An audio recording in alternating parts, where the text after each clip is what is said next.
다 함께 신앙 고백하겠습니다. 나는 전능하신 아버지 하나님 천지의 창조주를 믿습니다.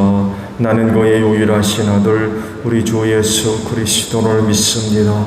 그는 성령으로 잉태되어 동정녀 마리아에게서 나시고 본디오 빌라도에게 고난을 받아 십자가에 못 박혀 죽으시고 장사된 지 사흘 만에 죽은 자 가운데서 다시 살아나셨으며 하늘에 오르시어 전능하신 아버지 하나님 우편에 앉아 계시다가 거기로부터 살아있는 자와 죽은 자를 심판하러 오십니다. 나는 성령을 믿으며 거룩한 공교회와 성도의 교제와 죄를 용서받는 것과 몸의 부활과 영생을 믿습니다. 아멘. 찬송가 276장 우리 부르시고 말씀을 봅니다. 276장 부르십니다.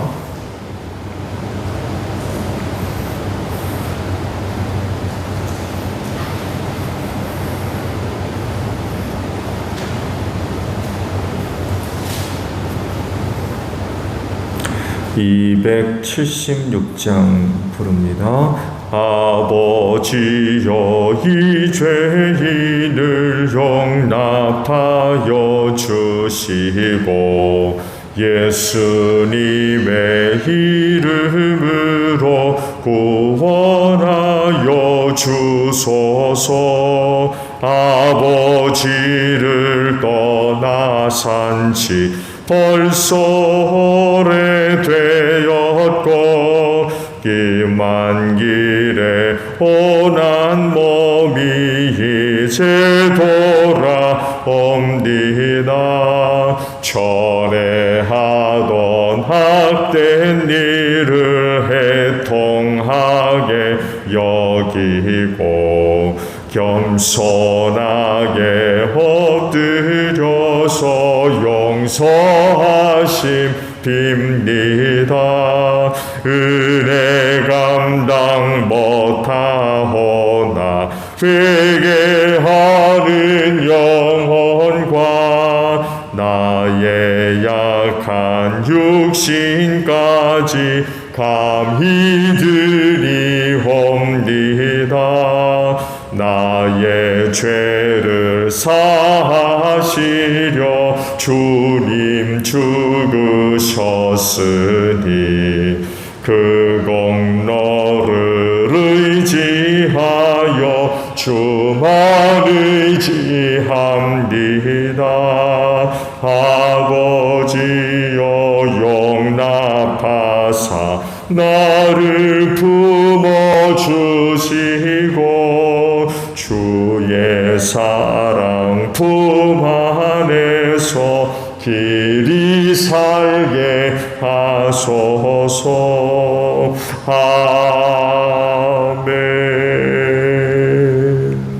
말씀을 봅니다. 시편 17편입니다.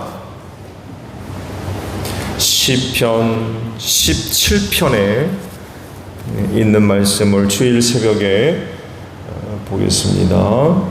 시편 17편에요. 주님, 나의 진실을 변호하여 주십시오. 이 부르짖는 소리를 들어주십시오. 거짓 없이 드리는 나의 기도에 귀를 기울여 주십시오. 주님, 친히 너는 죄가 없다고 판결하여 주십시오. 주님의 눈으로 공평하게 살펴보아 주십시오. 주님께서는 나의 마음을 시험하여 보시고 밤새도록 신문하시며 샅샅이 캐어 보셨지만 내 잘못을 찾지 못하셨습니다. 내 입에서 무슨 잘못을 발견하셨습니까? 남들이야 어떠했든지 나만은 주님께서 하신 말씀을 따랐기에 약탈하는 무리의 길로 가지 않았습니다. 내 발걸음이 주님의 발자취만을 따랐기에 그 길에서 벗어난 일이 없었습니다. 하나님, 내가 주님을 부르니 내게 응답하여 주십시오. 귀 기울이셔서 내가 아뢰는 말을 들어주십시오. 주님의 미쁘심을 크게 드러내 주십시오. 주님께로 피하는 사람을 오른손으로 구원하여 주시는 주님, 나를 치는 자들의 손에서 나를 건져 주십시오. 주님의 눈동자처럼 나를 지켜주시고 주님의 날개 그늘에 나를 숨겨주시고 나를 공격하는 악인들로부터 나를 지켜주십시오. 나의 생명을 노리는 원수들이 나를 둘러싸고 있습니다. 그들의 몸뚱이는 기름기가 번드르 흐르고 그들의 입은 오만으로 가득 차 있습니다. 마침내 그들이 나를 뒤따라와 에워싸고 이 몸을 땅바닥에 메어 치려고 노려봅니다. 그들은 찢을 것을 찾는 사자와 같고 숨어서 먹이를 노리는 기운센 사자와도 같습니다. 주님, 일어나십시오. 그들을 대적하시고 굴복시키십시오. 주님께서 칼을 드셔서 악인에게서 나의 생명을 구하여 주십시오. 주님, 이 세상에서 받을 몫을 다 받고 사는 자들에게서 나를 구해 주십시오. 주님께서 몸소 구해 주십시오. 그들은 주님께서 쌓아두신 재물로 자신들의 배를 채우고 남은 것을 자녀에게 물려주고 그래도 넘어서 자식의 자식들에게까지 물려줍니다. 나는 떳떳하게 주님의 얼굴을 뵙겠습니다.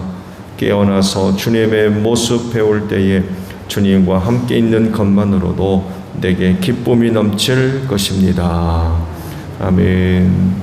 자, 오늘 주일 아침에는요 2절에 있는 말씀을 함께 나누려고 합니다. 2절 상반절에 있는 말씀입니다. 주님, 친히 너는 죄가 없다고 판결하여 주십시오 라는 말씀입니다. 모든 세대에 나타나는 여러 가지 위기와 또 어려운 일들이 있죠. 오늘 이 세대에 기억할 만한 건 역시 코로나19죠. 또 자연재해에 대한 염려가 굉장히 크죠.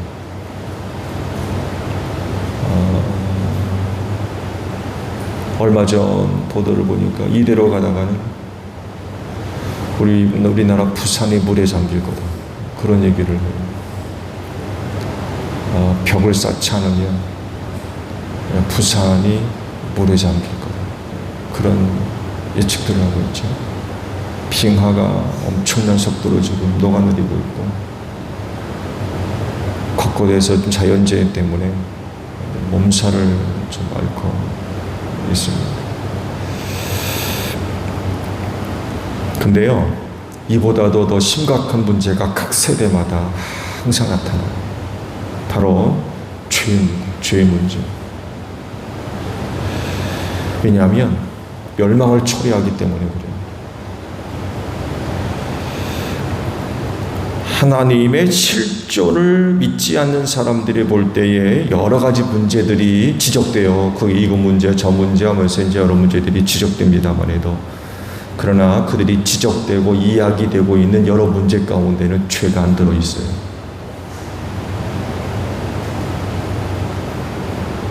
각 세대에 나타나는 위기와 또 어려운 문제들의 원인을 다른 데서 찾으려고 하지, 그것이 죄의 결과이고 또 죄와 깊이 연결되어 있다는 것을 몰라요.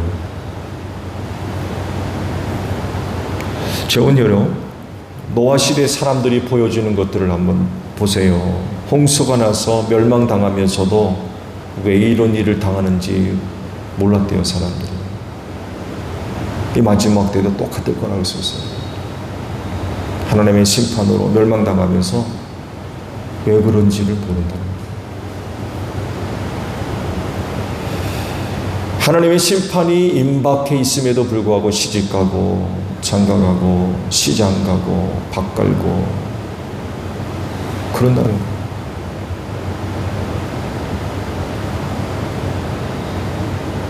안타깝죠. 물에 빠져 죽으면서도 이게 무슨 일인가 그런다. 그랬었다는 거죠.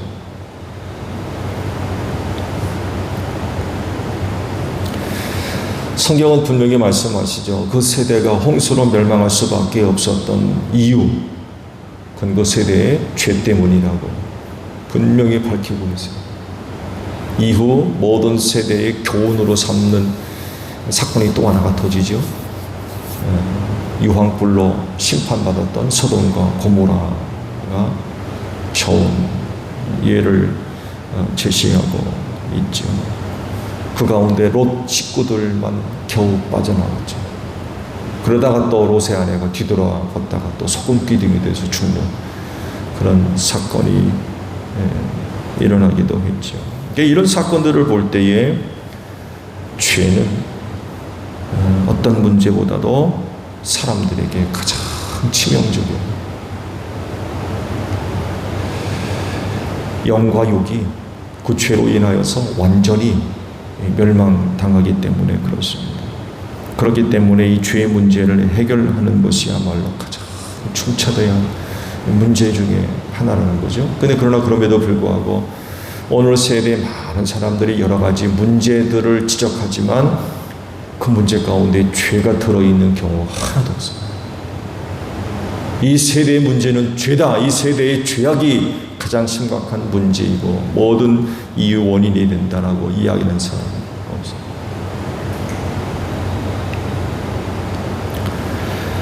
이 문제를 어떻게 해결하면 되겠습니까? 그 키를 잡고 있는 분이 하나님이세요. 왜냐하면 이 죄의 문제는 하나님과의 관계에서 일어난 사건이기 때문에 그렇습니다. 하나님의 말씀에 불순종함으로 인하여 발생한 게 죄 아닙니까? 먹지 말아라. 먹는 날에는 너희가 정령 죽으리라.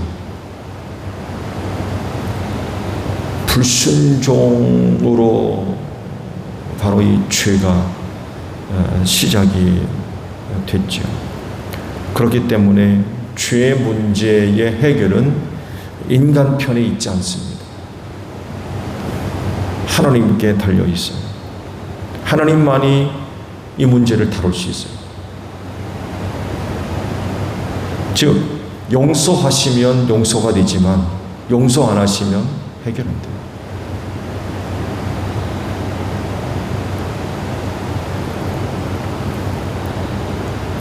그러면 하나님이 갖고 계신 기준이 뭐예요? 죄의 문제를 다루실 때에 그분이 갖고 있는 기준. 죄의 문제를 해결할 수 있는 방법 하나는 자기 목숨을 내놔야 돼요. 그래야 끝나요. 그래서 하시는 말씀이 죄의 싹은 사망이라고 하셨어요. 죽어야 끝나는 거예요. 수명을 다해서 심장이 멈춤으로 사망하는 것이 아니라 죄 때문에 그 죄의 싹스로 사망에 이르는 거죠. 죄를 지으면 반드시 죽어야 됩니다. 그래야 해결돼요. 근데 문제는 인간이 죽으면 그만해요.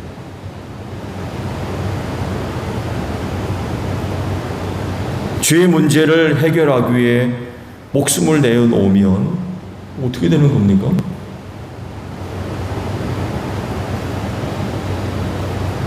그냥 그것으로 끝이에요. 죄의 문제를 해결했다고 하면 살아야 그 효과를 좀 얻어야 될 거 아닙니까? 죽어버리는데 이게 이제 문제라는 거죠. 그런데 하나님께서 이 문제를 해결할 수 있는 방법을 제시하셨죠. 구약시대의 제사 제도가 바로 그것입니다. 짐승이 죄인을 대신해서 죄값을 치르는 것.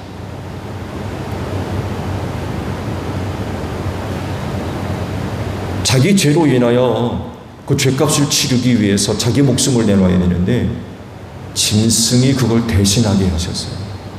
대신 죽는 것. 인간이 죄값으로 죽어야 할 죽음을 짐승에게 전가시켜서 짐승의 대신 죽게 한 거죠.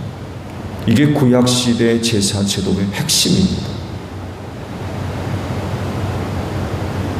근데 아시듯이 짐승의 피는 완전하게 죄를 해결할 수 없어가지고 또 잡아들이고 또 잡아들이고 그래야만 했던 거죠. 근데 하나님께서 죄의 문제를 완전하게 해결할 수 있는 방법을 준비해 두셨다가 때가 이르러 그 방법을 보여주셨는데 바로 예수 그리스도이십니다. 그분이 죄인을 대신해서 십자가에서 죽으셨어요. 그 예수를 믿는 것. 예수님이 죄인을 대신해서 십자가에 죽으셨고 다시금 사흘 만에 부활하심으로써 속죄의 사역을 완성하셨죠. 한 번 그렇게 죽으심으로 말미암아 인간의 모든 죄를 완전하게 해결하셨어요. 이게 주님 보혈의 능력이죠. 이 예수를 믿으면 하나님께서 그 믿음을 보시고 그 죄를 용서하십니다. 완전하게 없애신다. 그래서 예수가 그렇게 중요해요. 예수 믿는 일이 그렇게 중요한 거예요. 예수 믿지 않으면 하나님으로부터 죄 없다, 용서함 받을 길이 없어요. 죄 문제가 해결될 방법이 없는 거죠. 반드시 예수 믿어요. 그래야만 죄 문제를 해결할 수가 있고 그 죄사함 받고 하늘나라에 갈 수가 있는 거죠. 오늘 주신 말씀에서 다윗이 이 죄 이야기를 꺼냅니다. 하나님으로부터 너는 죄가 없다 라는 판결을 받고 싶다는 거예요. 너는 죄가 없다. 이거 굉장히 중요한 선언입니다. 사실 하나님으로부터 우리가 들어야 할 말씀 가운데 가장 중요한 말씀이기도 해요. 이게 해결 안 되면 모든 은혜를 얻을 길이 없어요. 왜? 그 죄 때문에 하나님 사이가 갈라졌거든요. 원수가 되고. 그러니 하나님으로부터 무슨 은혜를 얻습니까? 이 죄의 문제가 선결적으로 해결되지 않으면 그 다음은 없는 거예요. 하나님의 모든 은혜와 사랑을 필요로 한다 그러면 반드시 먼저 해결되어야 될 것은 하나님으로부터 죄 없다라고 하는 판결을 받아야 돼요. 이게 해결이 안 되면 하나님으로부터 약속된 은혜를 얻을 수가 없죠. 그래서 다윗이 바로 이거 지금 하고 있어요. 하나님으로부터 너는 죄가 없다라고 하는 판결을 받고 싶다는 거예요. 왜냐하면 당시 다윗 상황이 굉장히 안 좋아요. 다윗 주변에 어떤 사람들이 있냐면 약탈하는 사람들, 원수들이 지금 있어요. 오늘 말씀 맞죠? 약탈하는 사람들의 길로 가지 않았다. 그러면 약탈하는 사람들이 다윗을 보면 어떻겠어요? 좋아하겠습니까? 미워하겠습니까? 당연히 미워하죠. 자기들과 함께 해야 되는데 함께 하지 않으니까 약탈하는 사람들이 다윗을 미워할 수밖에 없어요. 싫어하고. 원수들은 뭐 말할 것도 없죠. 이런 약탈하는 자와 원수들로부터 다윗이 구원 얻을 수 있는 방법이 어디 있느냐라고 할 때에 바로 이 죄 문제를 해결해야 되겠다는 거예요. 하나님으로부터 너는 죄가 없다라고 하는 판결을 받아야 되겠다는 거예요. 그래야 그들로부터 보호를 받고 구원을 얻을 수가 있다는 거예요. 이거를 다윗이 알고 있는 거예요. 내가 진정 하나님으로부터 은혜 받을 길이 어디 있느냐라고 할 때 하나님으로부터 너는 죄가 없다라는 판결을 받아야 된다는 거예요. 그래야 하나님으로부터 은혜와 사랑을 얻어 구원함을 얻을 수 있다는 걸 다윗이 너무나도 잘 알고 있었대요.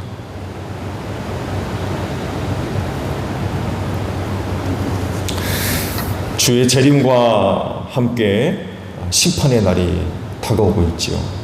성경은 문 밖에 주께서 서 계신다고 표현되어 있어요. 문 밖 저 멀리 계시는 게 아니라 문 밖에 서 계시더라.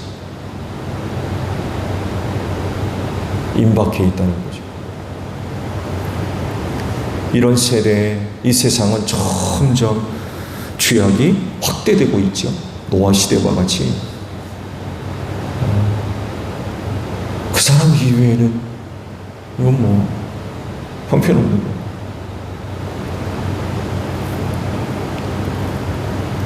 그 말씀대로 의인은 없나니 하나도 없는.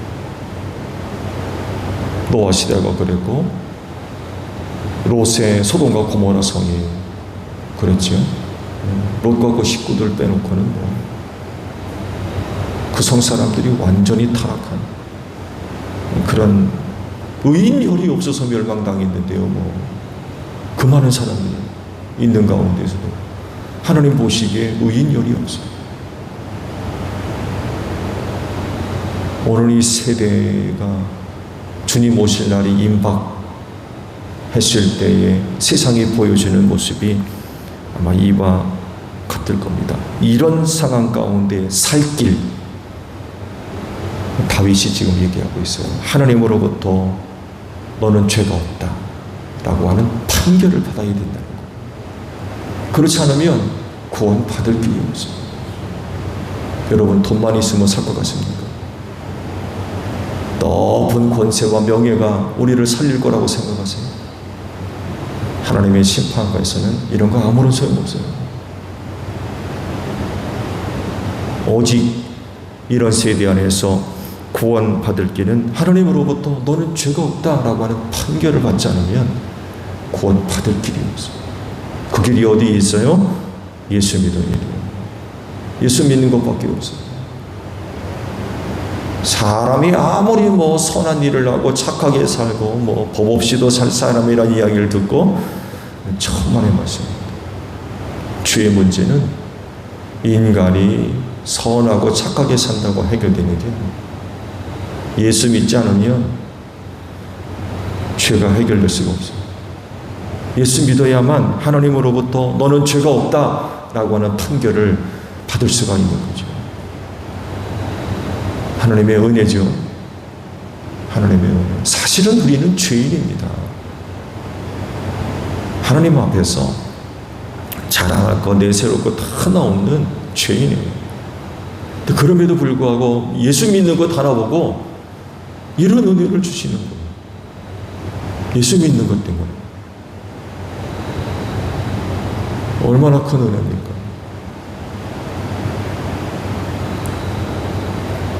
이것이 되어 있지 않으면 하나님의 심판을 견딜 수가 없어요. 완전히 멸망할 수밖에 없어요. 노아 시대 보십시오. 얼마나 무서운 일입니까? 다 죽었어요. 노아 식구 빼놓고 다 죽었어요. 정말 무서운 일입니다. 여러분, 예수 잘 믿읍시다. 정말 예수 잘 믿어야 돼요. 이 마지막 때 구원받을 길은 이것밖에 없어요. 그래야 너는 죄가 없다 라고 하는 판결을 받고 구원함을 얻을 수가 있어요. 다른 방법이 없어요. 오늘 하루도 예수 믿는 믿음 잘 지켜지고 그 믿음이 또 잘 고백되어지는 귀한 주의 되시기를 바랍니다. 주기도문 하겠습니다. 하늘에 계신 우리 아버지, 아버지의 이름을 거룩하게 하시며 아버지의 나라가 오게 하시며 아버지의 뜻이 하늘에서와 같이 땅에서도 이루어지게 하소서. 오늘 우리에게 일용할 양식을 주시고 우리가 우리에게 잘못한 사람을 용서하여 준 것 같이 우리 죄를 용서하여 주시고 우리를 시험에 빠지지 않게 하시고 악에서 구하소서. 나라와 권능과 영광이 영원히 아버지의 것입니다. 아멘. 기도하겠습니다.